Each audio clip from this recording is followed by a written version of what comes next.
Hello, Health Science 3202 students. This is Professor Van Dyke with your Week 7 video. I wanted to first start off by telling everybody you did a wonderful job on your exams. Well done. Keep up the good work, and I'm sure that you will continue to do excellent. I don't change my testing structure. Everything's pretty much the same, so keep up all the hard work and you will do very well. I've had a lot of questions in regard to submitting the paper and the presentation. The easiest way to do that is through email to william.vandyke@csusb.edu, and you can just send the paper directly as an attachment. You can do the same thing with the presentation as long as it's small enough in size, but a lot of people use like Google Drive to send that over to me. So you can do that, you can put it on Dropbox, whatever's easiest for you. So with that, we're talking about toxic substances tonight, and we'll move through these slides as quickly as possible because I do want to give you a lot of time to work on your paper and your presentation. So tonight we're going to talk about just some general concepts, toxicology, risk assessment, which you know already, toxics. We're going to talk about PCBs, dioxin, asbestos, lead, mercury, and cadmium, mostly because these are kind of my favorites.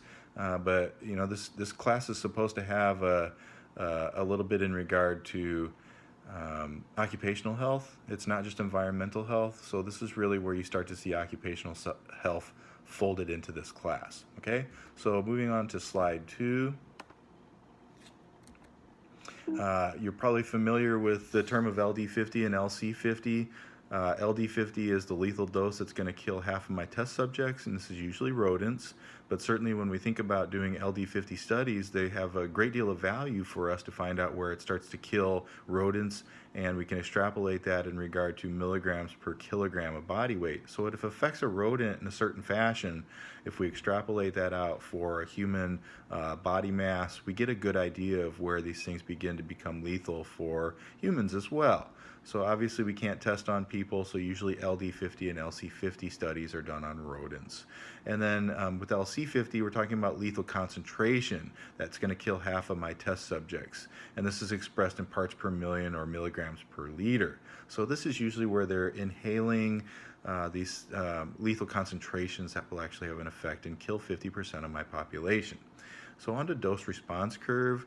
This is where you're going to have the toxic substance on the x-axis and the response on the y-axis. And if you look at the next slide, on slide 3, this is a classic dose response curve that's going to show our LD50. So you have the percentage dead on the y-axis, and then you have the concentration on the x-axis. So this is going to give us the LD50 very easily by looking at the dose response curve, figuring out exactly where that hits that 50% threshold of dead, and then being able to figure out by milligrams per kilogram exactly how much of this material actually killed 50% of my test subjects in regard to that LD50 study.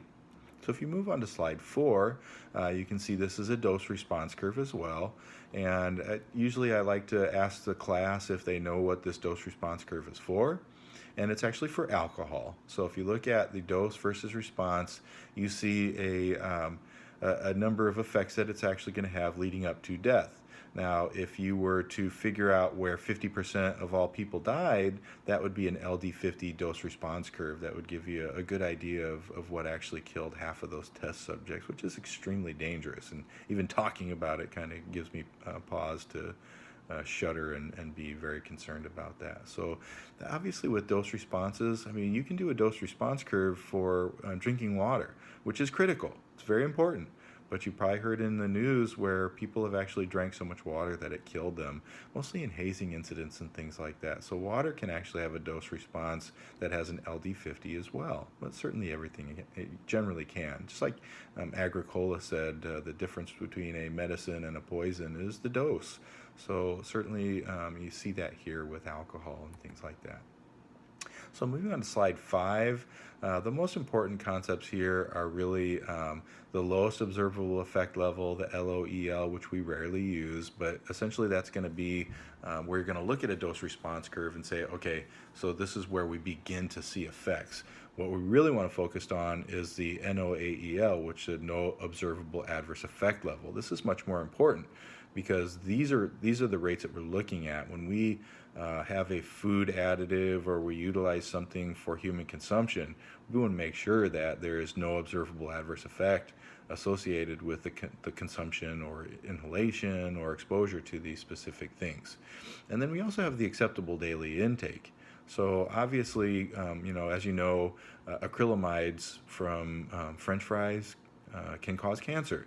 But how many people are going to actually eat that many French fries on a daily basis? So that's where the acceptable daily intake comes in. And then you can have safety dose factors. So usually what you'll do is you'll find the no observable adverse effect level, you'll factor that in with the acceptable daily intake, and then you'll multiply that usually by 100-fold to say that, okay, if we only give people this much, they should be safe. And that's really how we look at things in foods and whether or not they're going to be safe for the individuals to consume. It's a very important component in regard to how we're going to factor what people should be consuming and what they should not be consuming. So we all remember the risk assessment component, and I talk about this a lot because I want you to understand risk assessment. When you're working in a job and when you're interviewing for jobs, if you understand risk assessment, it can potentially change your life. It can be a very good job, and certainly most people don't think about it, but they do this every day. We practice risk assessment on a regular basis, and if you do it and you do it well, it can get you jobs. I've had students that got internships solely because I had previously taught them the lecture on risk assessment. It's very important. So with risk assessment, you have the hazard identification, you have the dose response assessment, you have the exposure assessment, and then you have risk characterization. So usually what we do with this, we can say, okay, so the hazard identification is exposure to triethylamine in the workplace. The dose response is that one single dose can cause teratogenic effects and birth defects in my children. The exposure assessment, I work with it every single day, but I never get it on my skin. So the exposure assessment's pretty low. And then the risk characterization is going to be very low because I always use personal protective equipment. So I'm not exposed to it. So if I say the dose response is high because it can cause birth defects, so I'm going to say that that's a 9, but my exposure assessment is low because I never get exposed to it. So I'm going to say that's a 1, which is essentially going to be a score of 9 out of 100. So if I had 10 out of 10 on both the dose response and the exposure assessment, that would equal 100, where this exposure is closer to 9. So it's very low. But what about wind at Cal State San Bernardino blowing my car door shut and breaking my leg? That can happen.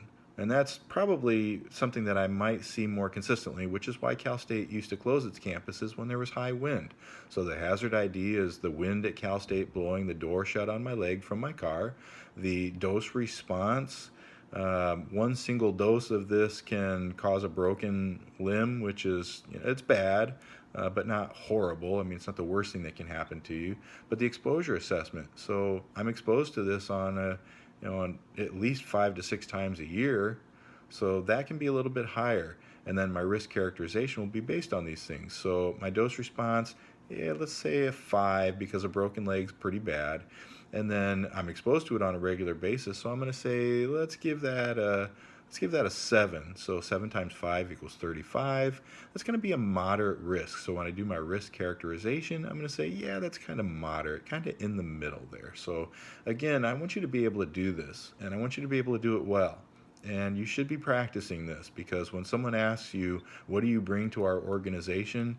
You're not just going to say, I have a bright and shining face. I bring a cheery attitude. You now have the ability to say, I can do risk assessment and I can do it well. So make sure you can do this. If you have questions, let me know. On to slide 6.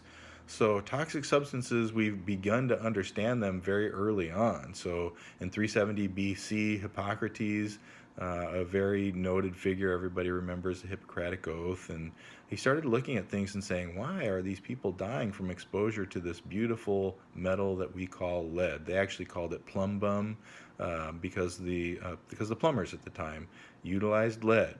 That's how we ended up with PB as the symbol for lead, from plumbum. So there's your $1 million Jeopardy question right there. So again, from a historical standpoint, we used to, well, not we, but the people in Rome used to put slaves in the mines, and they would die from work in the mines. Turkish peasants were dying from lung cancer associated with building materials that had asbestos in them. So we've known about this for quite some time. So moving on to slide 7 now. Slide 7 discusses PCBs, which are also known as polychlorinated biphenyl. They were very useful. I'm going to skip over a lot of this stuff because I don't want to give you a lot of information that's not going to be tested. You can certainly read them on your own. The thing that's important about PCBs is that they're high in fat and have low solubility. They're highly heat stable and they don't conduct electricity very well. This is why they were used for what they were used, which was primarily in transformers and things that had to deal with electricity. So a very useful material, a very useful chemical, but very harmful for the environment and the people that were exposed to it. We do not use PCBs anymore, but we still find them on a regular basis. So it wasn't that long ago that in Riverside, they were looking to build an apartment complex. They hit a underground pipeline from an old manufacturing plant in the area, and it actually had PCBs in it, and it was very dangerous and caused a lot of problems in regard to now all of a sudden this area was closed and they had to turn it into a Superfund site when they were looking to actually be able to build it out and make apartments in Riverside. So PCBs, what do? On to slide 8. These are the things they're used for. They're used for cooling agents. They're used in transformers and capacitors, as we talked about, carbonless paper, insulating tape, all kinds of stuff. So they're very useful, but we don't use them anymore because they're dangerous. Now, if we never found a substitute for PCBs, we would probably still be using them today. On to slide 9. Environmental contamination comes from discharge of PCB-laden waste, primarily from industrial sources. And this is going to get into waterways. It's going to cause all kinds of problems. So we generally tend to find that environmental contamination happens from accidental spills and illegal dumping. And we'll talk a little bit about that illegal dumping process. So humans get exposed to this through food, ingestion, absorption through the skin, smoking cigarettes, things like that. They get exposed to it, they get it on their hands, they pick up a sandwich, they eat the sandwich, they pick up a cigarette, they smoke the cigarette, and they're exposed to PCBs at this point, which can be very dangerous. On to slide 10.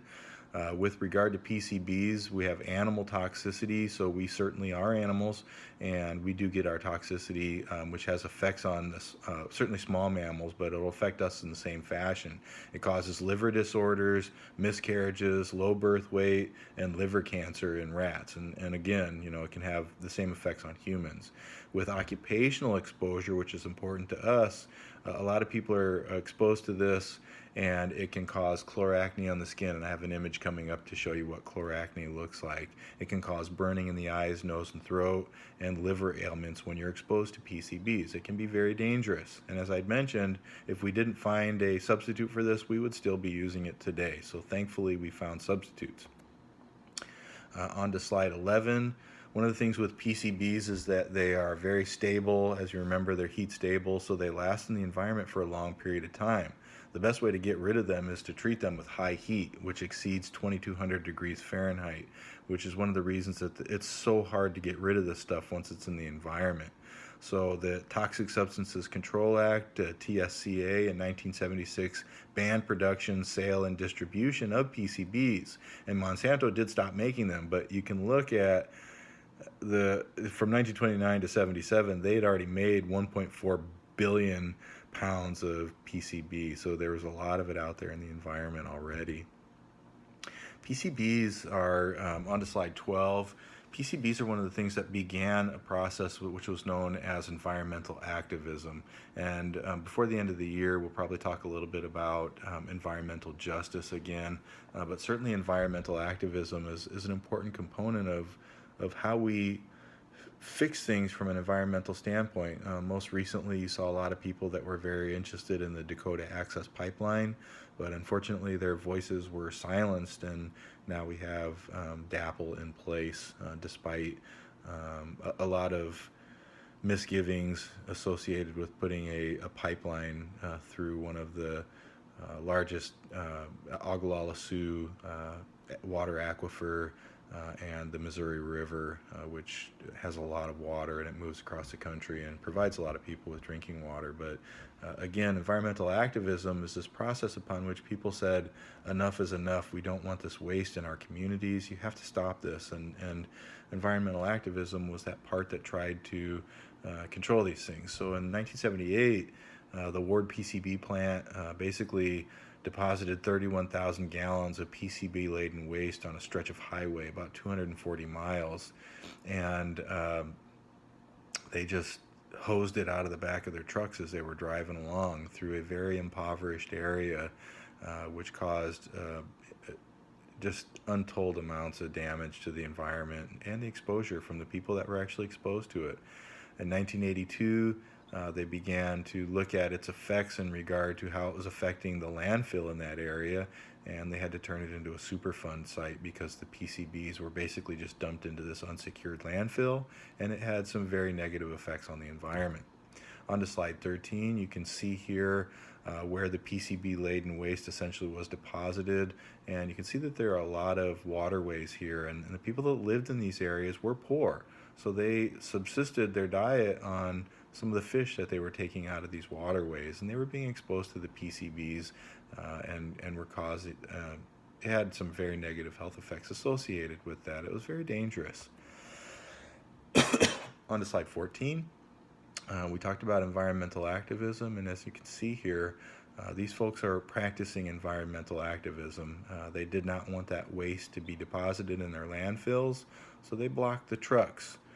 They were subsequently arrested, and the PCB-laden waste eventually did end up in landfills, but certainly we applaud these individuals for the efforts that they took to try to stop this process. On to slide 15. We'll talk about dioxin now. So dioxin is not intentionally manufactured, and you certainly may have heard of dioxin and its effects in regard to some of our soldiers in Vietnam. We'll talk a little bit about that. So dioxin is formed when essentially you have pesticides that are utilized, and then those pesticides are burned. So we do still burn crops, and even in Southern California and Central California. And when you have pesticides in the mix, you can form these dioxins, which can be very dangerous. We don't manufacture them, we don't intentionally make them, but we end up with them in the environment nonetheless, and they're very problematic. On to slide 16. The half-life is 10 years. It's present in the soil, dust, wood-burning stoves, furnaces, eggs, fish tissue, and animal fat as well. We have adult populations that are exposed to it, but it's generally pretty low at 6 parts per trillion, unless you worked in the military. Military individuals tended to have a much higher level of dioxin in their blood, as you can see here. On to slide 17, some of the toxic effects. It certainly does interfere with the immune system. It shows fetal toxicity. It's teratogenic, which, as you remember, it causes birth defects, specifically in mice. But number 4 is the big one. It causes cancer.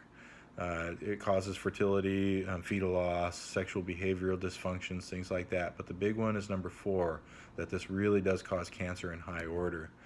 If you move on to slide 18, you'll see that this is chloracne here, as I'd mentioned. PCBs cause chloracne, but so does dioxin, a high dose of dioxin. So with slide 18, this is Viktor Yushchenko, who was a Ukrainian politician. He was dosed with dioxin because they were trying to kill him. He survived because he's of hardy stock. And you can see the effect that exposure to dioxin had on him. It had a radical effect. And this individual is still a very active politician, a very active leader and champion for the cause of environmental justice. He's a wonderful individual, and certainly I encourage you to look up his story.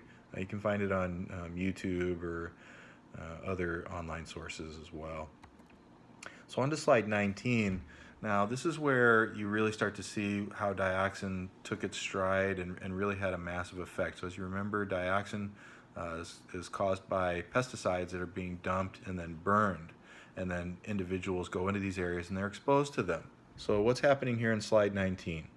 Okay, this is planes flying over Vietnam, dumping Agent Orange on areas that they wanted to defoliate, which means they wanted to kill all the leaves and everything that was green. So they flew over with Agent Orange. they dumped it on the trees, and then shortly thereafter that they came by and they carpet bombed these areas. So the bombs were dropped. The heat from the bombs being dropped caused the Agent Orange to become dioxin. And then what's the next thing that we did? We sent our troops in, and they breathed in the air. They were exposed to dioxin, and they developed cancer associated with this exposure. It was a very horrible time. So certainly dioxin is a real challenge to deal with. That's slide 19. Slide 20, we'll move on to lead, which everybody's familiar with regarding the Flint water crisis. So there's still about 3 to 4 million children have high blood levels of lead, and mostly this is because of their exposure through drinking water, and it can have an effect on the intellectual abilities. So as their brains are developing, exposure to lead can be very problematic. So all the way back in 4000 BC, we were using lead.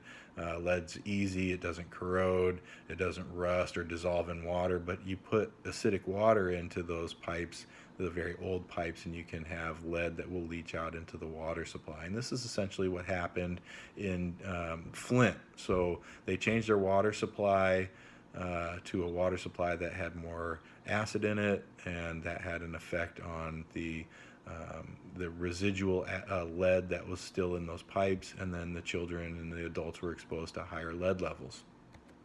Slide 21, some of our uses, we put it in paint.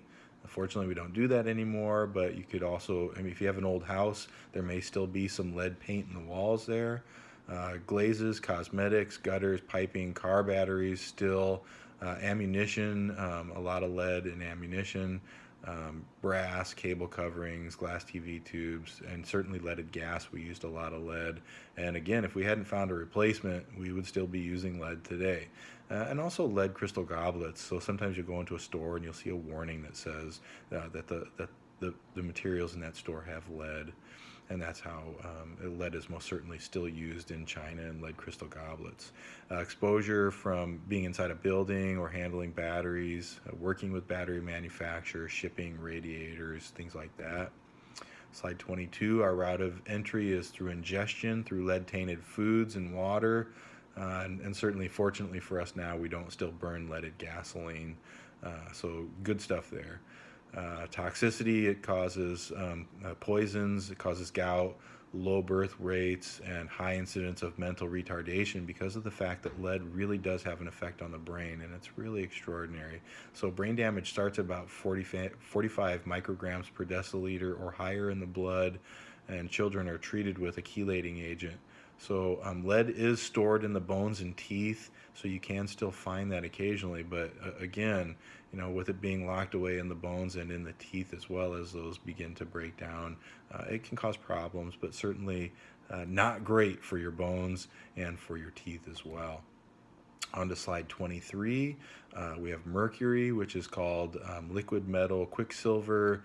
That's been used for about 2,500 years, and it was used in manufacture of plastics, slime retardant and paper making, fungicides and paint, and alloy and dental fillings. So again, you know, alloy and dental fillings, we talk about this from a standpoint of occupational exposure. If I work with a dentist or for a dentist, these are things that I can be exposed to, and I would be fairly frightened having to work with mercury and having the possibility of being exposed to mercury. On to slide 24. Some of the sources come from coal burning emissions into the atmosphere, electroplating, which is fairly dangerous if you don't use your PPE, textile manufacturing, pharmaceutical products. The sources that produce mercury laden effluents are discharged into waterways potentially, or incineration of mercury laden waste can be problematic as well. Mercury can be very dangerous, and you definitely want to limit your exposure to that. Slide 25, the health effects. Inorganic has a tendency to affect the liver and the kidneys, and actually the organic form is more dangerous.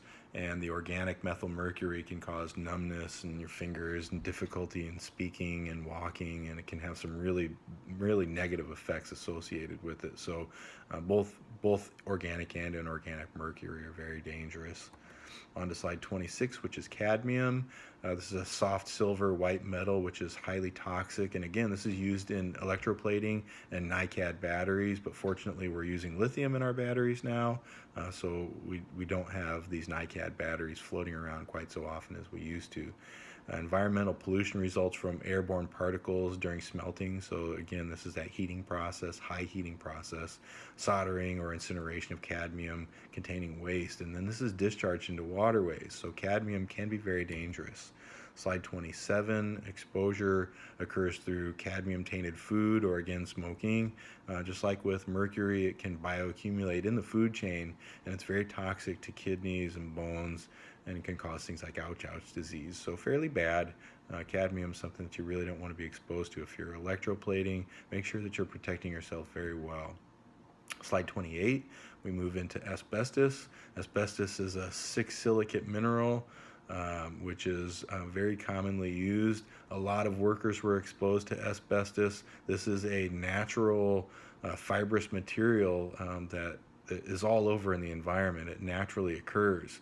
The problem comes in when we mine it out and begin to utilize it. It's an extraordinary material, but it is fairly dangerous. So you've heard of mesothelioma, which is the cancer associated with asbestos exposure. You've heard of asbestosis.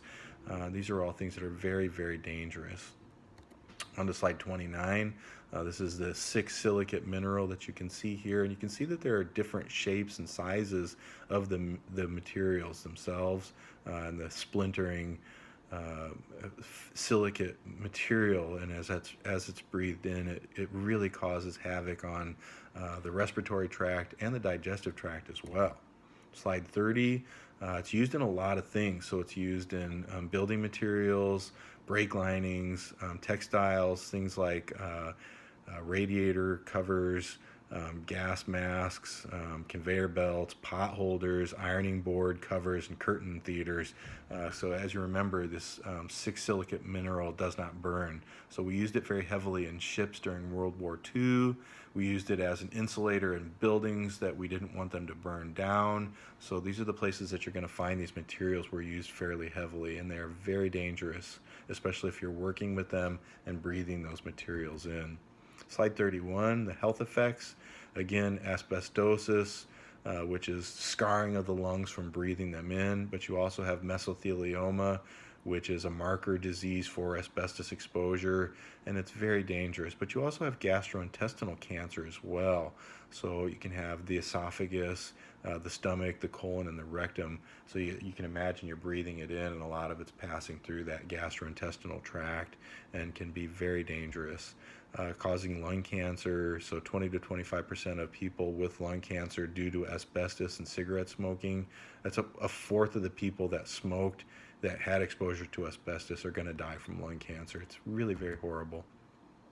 So 32, risk depends on exposure level and duration. And certainly there's a latent period, so the time since exposure, most of these people were exposed in their 20s and 30s, and they get mesothelioma in their 60s and their 70s. But it also has to do with the type and size of exposure of the asbestos you're exposed to. There's a history of smoking that will affect it, and so certainly a very dangerous six silicate mineral to work with, and this has very toxic features to it that end up causing cancer in the people that are exposed to it. Slide 33. How do we get rid of it? There are a couple different means, and some are better than others. We have encapsulation, we have enclosure, and we have removal. So certainly removal is the best means, but it's very costly. So with encapsulation, we basically just spray a polymer over the wall and lock it in place so that you can't be exposed to it. But eventually someone's going to come along, they're going to tear down that building, they're not going to know it's there, and they can potentially be exposed to asbestos. There's also enclosure, which basically means that you're just going to put up a non-permeable barrier in that area to seal it in with that non-permeable barrier, which does not work very great. The barrier tends to break and things like that. But certainly removal, that's the best method. It's very expensive and time-consuming, and it's but still the best way to do it. And that material is removed and it's taken to a secure landfill. So I try to keep these videos under 30 minutes, so I want to go ahead and sign off here. But again, remember, you're going to submit your papers and your presentations over email to me at william.vandyke@csusb.edu. And again, wonderful job on your exams. Keep up the great work, and we will see you soon. Send your questions to me every chance you get. Thank you.